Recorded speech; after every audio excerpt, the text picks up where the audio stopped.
Hello everyone, welcome back to my channel. আজ তৈরি করে দেখাবো আলু ভাজি। এভাবে আলু ভাজি করলে গরম ভাতের সাথে খেতে অসাধারণ লাগে। চলুন রেসিপিটি দেখে নিই। এখানে আমি 5টা মাঝারি সাইজের আলু কেটে নিয়েছি।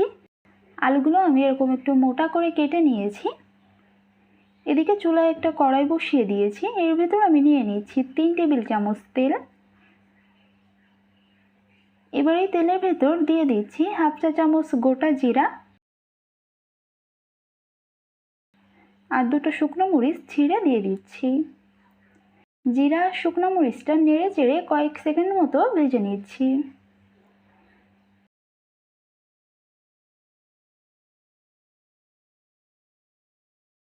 এটা ভেজে নিয়েছি।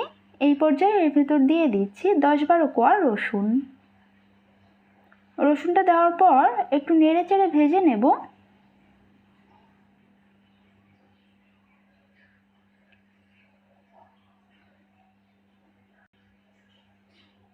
রসুনটা ভেজে নিয়েছি। এখন এর ভেতর দিয়ে দিচ্ছি 5-6টা কাঁচামরিচ ফালি আর দিচ্ছি হাফ চা চামচ হলুদের গুঁড়া। এটা সাথে সাথে একটু নেড়ে চেড়ে দিচ্ছি।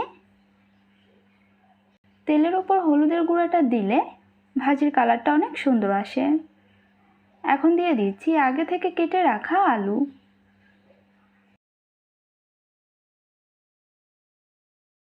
এগুলো নেড়ে চেড়ে ভালোভাবে মিশিয়ে নিচ্ছি।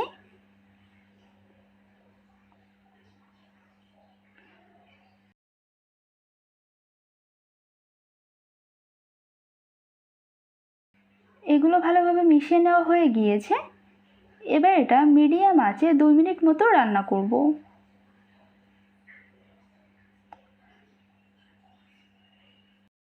2 মিনিট পর এটা একটু নেড়ে চেড়ে নিচ্ছি।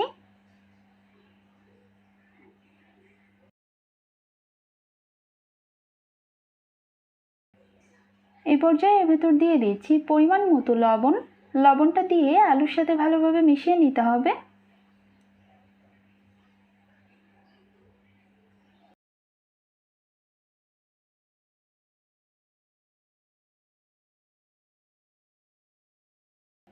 এখন এটা লো আঁচে 4 মিনিটের জন্য ঢাকনা দিয়ে রান্না করব।